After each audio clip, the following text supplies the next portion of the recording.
Le 20 et 1 avril 2026, à quelques heures seulement de l'expiration du cessez-le-feu, Donald Trump a pris la décision qui change tout. Il a annoncé la prolongation du cessez-le-feu avec l'Iran. À Washington, les revirements de dernière minute finissent toujours par être vendus comme des coups de génie dès qu'un micro est branché.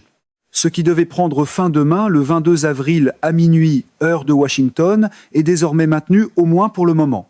Ce revirement de dernière minute évite, pour l'instant, une nouvelle escalade majeure au Moyen-Orient. Mais derrière cette annonce, beaucoup de questions restent ouvertes. Je veux décortiquer exactement ce qui s'est passé, ce que cela signifie vraiment, et surtout ce que cela change pour les prochaines semaines. D'abord, les faits sont clairs.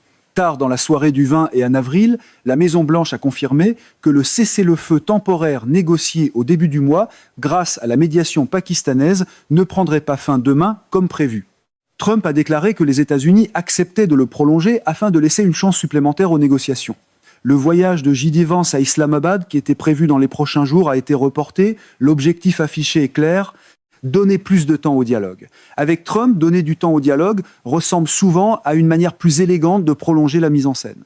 Cependant, un élément important n'a pas changé. Le blocus naval américain imposé au port iranien reste totalement en vigueur. Trump l'a réaffirmé explicitement. La méthode est connue. On promet l'apaisement au pupitre pendant que la pression continue en arrière-plan.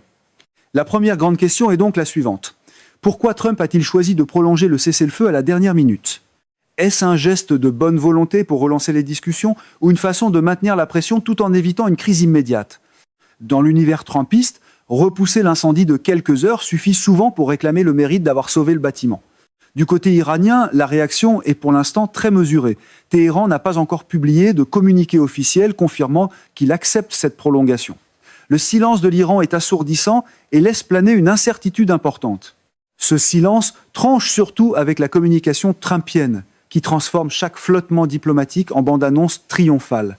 Ce cessez-le-feu n'a jamais été parfait. Depuis sa mise en place, il a été régulièrement testé, blocus naval, saisie du cargo Tuska, tensions persistantes dans le détroit d'Ormuz.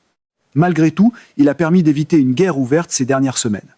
En prolongeant cette trêve, Trump envoie un double message. D'un côté, il montre qu'il est prêt à donner du temps à la diplomatie. De l'autre, il maintient une pression maximale avec le blocus, en rappelant que rien n'est acquis tant qu'un accord global n'est pas signé. C'est toute la grammaire du trumpisme, une main tendue pour la photo, l'autre crispée sur le levier de pression. Ce choix intervient dans un contexte économique sensible. Le prix du pétrole a connu une forte volatilité ces derniers jours. Toute rupture du cessez-le-feu demain aurait pu provoquer une nouvelle hausse brutale des cours, avec des conséquences directes sur le prix de l'essence en Europe et en France. En maintenant la trêve, Trump évite au moins temporairement ce choc économique. Mais le blocus naval restant actif, le détroit d'Ormuz reste sous haute tension et le trafic maritime continue d'être perturbé. Même les marchés ont fini par apprendre qu'avec Trump, le mot stabilité arrive souvent accompagné d'un astérisque en très petit caractère.